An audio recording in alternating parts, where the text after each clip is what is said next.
Many of the candidates view it as a vital step towards securing admission into the prestigious School for the Gifted. Subjects tested include mathematics, English language, and general knowledge. When I heard of this opportunity to admit for the gifted school, my parents were proud of me. So they prepared me, they told me to read, they gave me notes to read. I went to libraries, collected notes, and I read. So me coming here meeting this, like we are writing English, me meeting these questions, as I'm used to sentence making, I'm able to answer them. I wrote my junior work, so I passed with good grades. They shortlisted my name, and I love this school. I've been hearing about this school, and so I feel like this is the right school I should go to. I got 10 A's, 1 C, and the C was in language, Hausa. So that was the requirement, at least 6C in Becher exams. Like I've heard before, that is the best school, and I used to pray and wish God to take me to that school, and finally God have answered my prayer.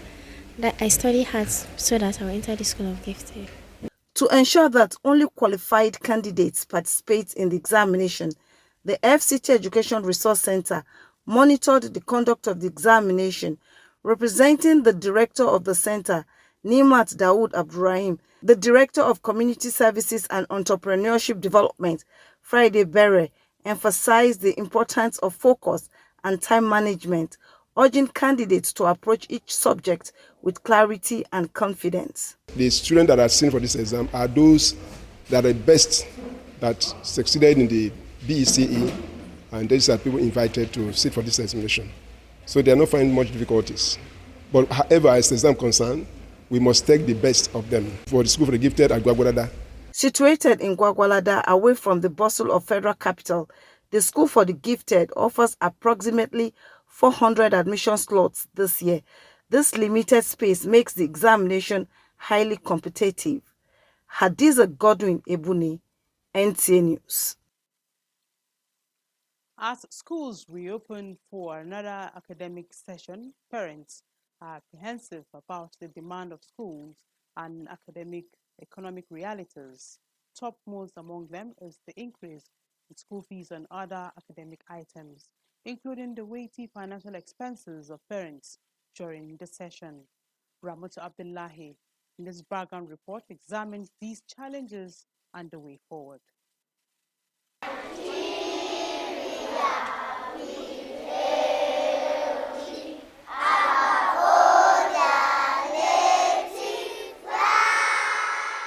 For many families, it's usually a mixed feeling whenever schools reopen. While it can be hectic starting again the school runs for the kids, having to replace uniforms, school bags, lunch boxes, and shoes can also be challenging. But then, to other persons, these are not even issues, as old items can still be reused. What is most pressing for many is that almighty fees are usually handed down to them by school owners, and it's even worse now that most schools have increased them. When the school is resuming, you see school bringing in high bills, and with the high cost of living now, it's not always easy on parents. It's always challenging. Things are not normal, they are not okay, and for you to raise school fees now, you see, is a burden they're adding to parents. Honestly, the system is not helping. Yeah, this couples with this hardship now. I remember during our own time, a size book is free. Some textbooks for is being given free. Even our feeding, those in boarding school fat is free. School owners attribute the rise in school fees to the need to increase salaries of teachers as workers clamor for a minimum wage, as well as hike in prices of school items in the market. Another area of concern is the fact that the cost of textbooks is now almost as the school fees themselves, and worse still, they are not reusable. The most challenge we have is the increase in school fees. Actually, last term, my children's school, I have 3 children, they're all in school. Last time I paid, I think, around for three of them around 1.7, but this MRI is about 2.9. It's not easy. That's the truth. So that's why I said even the publishers are also facing a lot. So the government have to ease the affairs of publishing. Those that they are publishing, they are also facing a lot of things. It's not easy. We need the support of government to take care of everybody. Experts suggest that the stakeholders in this matter, including the government, proprietors of schools, parents, and even publishers of school textbooks, must work together in finding a balance in this critical issue with a view to arriving at a more better ways to cushion exploitative tendencies of school, thereby making education accessible. Ramatu Abdullahi, NTA News. Many thanks, Ramatu. And indeed, this is a subject matter that is on the lips of almost every parent at this particular moment. And to dwell more on this very important topic, I have with me in the studio an educator. She is Choma Okuchukudile. Thank you for joining us on Saturday Discourse. Okay, Choma, the rate at which school operators, particularly private schools, are increasing school fees and all that. What do you think? Don't you think it will affect access to education, looking at the economic reality of today? Well, we have to be realistic in this. We all there's this adage in Nigeria those days, cut your coat according to your size. Yeah. And these days we've adjusted it. It's no longer according to our size, it's according to your material. I mean, the government is magnanimous enough to offer us government schools, which are more or less free. Some of them even do feeding program. But you as a parent, you have looked at the government schools and you felt, no, I don't want my children to go to the school. And you go to the private school. Why are they private? Every private school you go to, at least the standard ones, you will see the reason why parents want their children to go to such schools. I mean, so are you blaming the parents for wanting to have quality education even when they cannot really be comfortable affording it? If you cannot afford it, it becomes a ransom. It's no longer school fees. Yes, there's this post going around now. As schools are resuming in September, you see all those memes where a man that pays school fees is dancing or the full-blown man. I know you've seen that. I saw that flyer that any school fees you can't pay and your children are in that school, it's a ransom. So why don't you help yourself for your peace of mind? Take them to where they can be for now. And maybe one day, if God blesses your pocket, changes your status, you can take your children to wherever. So at the end of the day, if everybody wants to cut his coat according to his material this time around, and everybody leaves the private school, what do you think will happen to the operators? The truth is that everybody will never leave private schools. The private schools are making education attractive. Okay? When you go to our public-owned schools, you will weep for Nigeria. It's not that the Ministry of Education so what do you think the should be done to can improve the public schools? The stakeholders, especially the government, should get more involved. They are not taking education as seriously as they ought to. And so it has come into the private hands. When we were growing up, from what I just saw, a man was talking about free food and all in school when he was growing up. I grew up seeing church-owned, mission-owned schools. So the same thing with us now. If the government can give us a little bit of what the private is giving, those things that make for comfort, you will see that people will go back to our public schools. Okay, you're an educator, and then you say you're wearing the shoe, and we're 8 inches. Issues of paying of salaries, teachers' welfare, and all that. But again, I'll still dwell on parents this time around. What do you think should be done, at least to subsidize? Parents have nothing to do with subsidizing. Okay, you mean like the private school subsidizing for parents? Yes. I'll still go back to what I said. If I own a school, I run a school, just started this year, this September by God's grace. I have to pay my staff. They go to the same market that everybody else goes to. Before I could get teachers, I could pay a certain amount. It was difficult. So the same thing with those private schools, especially the ones that you're paying heavily for. They're also paying their staff heavily. overall cost of running the school is biting on proprietors. Everything, you talk of fuel, you talk of AEDC, electricity, the tariff and everything. And imagine some of those schools are sited in places where they operate band A. So I have a friend in her school, for every month or so she's paying $1 million plus. So how will she do that? Wow. If the ACs have to run for the children, they have to use projectors, they have to use an interactive So now it whiteboard. all boils down to understanding on the part of the parents. Truly. Because from what you're saying, Truly. I don't think I can even convince you to even pity the yes, We are all pity the products parents. of public school. Okay, so now there is this issue, textbooks. Okay. In those days, you buy textbook and then like 3 or 4 of your children will Get to use it. Yeah, reusable textbooks. What is happening? That is the with area. all this you have mentioned, okay, I agree with you. You're spending so much to run the school. How about this that can actually be accommodated? Why is it not another way of exploiting parents? Well, if you use the word exploiting, I wouldn't want to go with that. But truly, something could be done. I have seen parents time and time again show us that the children's books are still neat enough for the younger ones to use them. And where I worked before, they were magnanimous enough to say, okay, for this book, let's remove it. But the thing is, truthfully, this is a trade secret. Private schools also make some money from textbooks.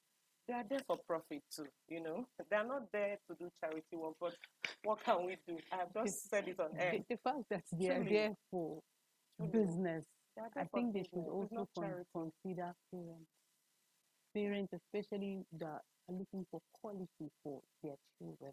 The truth is that the ones that are really looking for that kind of quality we're talking about, they don't go into all these things.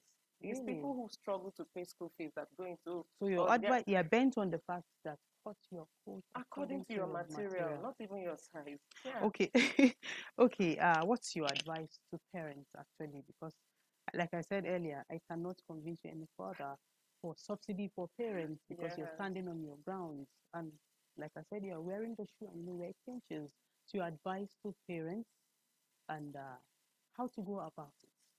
Okay. Before I this time around, not just the parents, stakeholders, to improve the public. Before I advise the parents, I would like to say that there are some private schools that have really started subsidizing. They give like 5%, 10%, a certain amount of rebate if you bring more than one child to their school. So I think they're already trying to do something to help parents. Then they give parents payment plans. So that's a good way for you to have a soft landing. So dear parents, I would like to advise you, just go to where you know that for this time, this is where I can afford this, I can have peace. When your children come home, take time and do extra with them. And a time will come when you can afford those big schools. They go there. For the stakeholders, please, I am begging the government, look into our public education. We are products of public schools. But it's abysmal what we see these days. Our teachers in the public sector are not being paid well. They are not being treated well at all. Our children are suffering out there. The strike of a few months ago, a strike of almost 4 months? No, it shouldn't be. Not in a country like Nigeria, where the youth and the children are the highest, percentage of the population in Nigeria. We shouldn't be doing that. If other sectors are already doing well, education should be number one. Thank you so much. You're speaking so passionately. I am, because it's something I do for life. It is not right. The teachers in the public sector should know that, yes, a teacher can earn 500,000. Go and ask them what they're paying the directors in our public school. It's wrong.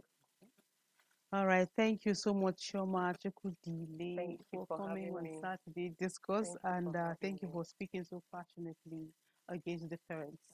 I'm not speaking against the parent. I'm a parent, please. But I'm just stating I'll pick facts. your advice. Cut your coat according to your material. Well, it's so unfortunate. Some people really want quality at all costs. But the quality at all costs will cost you something. You see some people I've seen parents who give it their whole shot. But the thing is that their children end up being the one child in any class that is being pulled out all the time. And these parents will keep repeating it. They will pay the school fees eventually, but not after the children have been embarrassed. So that parent is doing all he can, sacrificing. Some parents have paid, sold their cars to make sure their children remain in certain private schools, and they know what they are looking out for. We just pray that these same children we are doing all these sacrifices for will one day make us proud. Amen.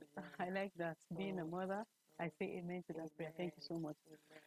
We have been discussing with Chioma Chukudili, an educator, and she has spoke extensively about the school fee trend. I will also borrow from her. She said, cut your coats according to your material. Well, we hope for better days. Up next is Weekly News Wrap. Good evening and welcome to Weekly News Wrap, your roundup of major stories that made headlines in the past week. I am Ekenim Chuku Ojuyenim. We begin from the presidency. President Bola Ahmed Tinubu has announced the end of the 6-month state of emergency in Rivers State. The emergency, which was declared in March, followed a breakdown of governance between the executive and legislature, which crippled the state administration. The president says peace and understanding have now returned among stakeholders. Starting from September 18th, Governor Fubara, his deputy Ngozi Mma Oju, and members of the House of Assembly will resume their duties. President Tinubu also urged leaders nationwide to uphold peace and good governance for the benefit of Nigerians. Still on presidency, the federal government announced fresh initiatives to boost agricultural investment, a part of ongoing reforms to unlock Nigeria's vast food production potential through new policies that serve as a game changer for agriculture and infrastructural investment in the country.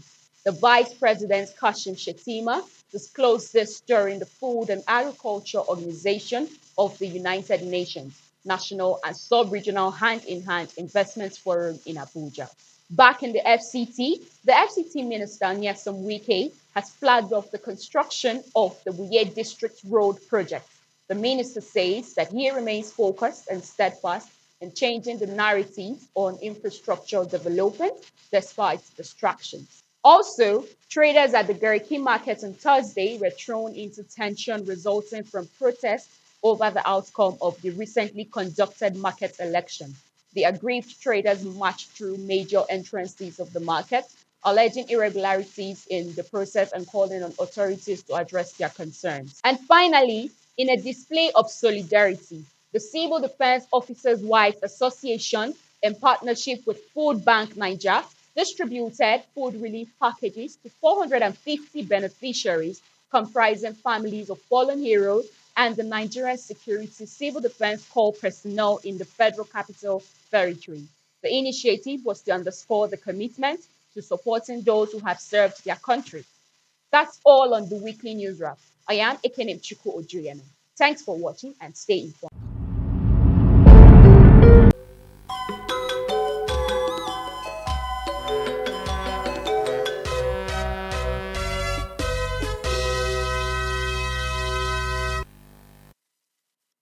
And up next is Sports Brief. The CGC Nigeria Volleyball Premiership 2025 has officially begun at the Indoor Sports Hall of the Moshood Abiola National Stadium in Abuja.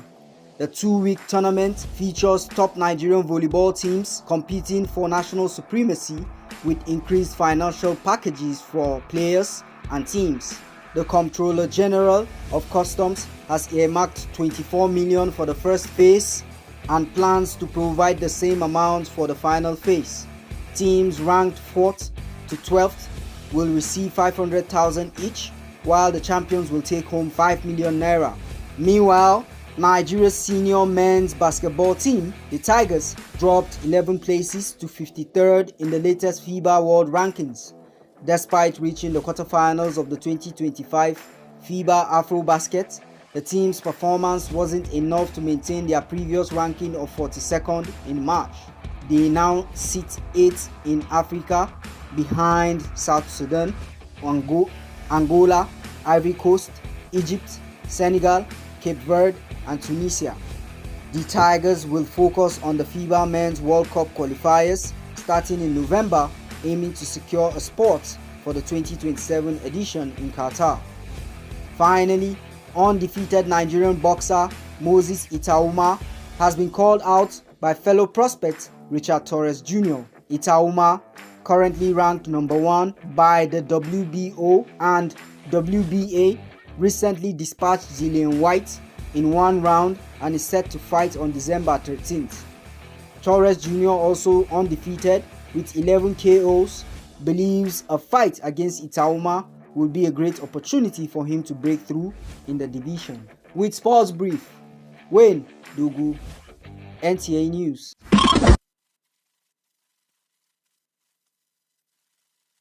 Thank you for watching.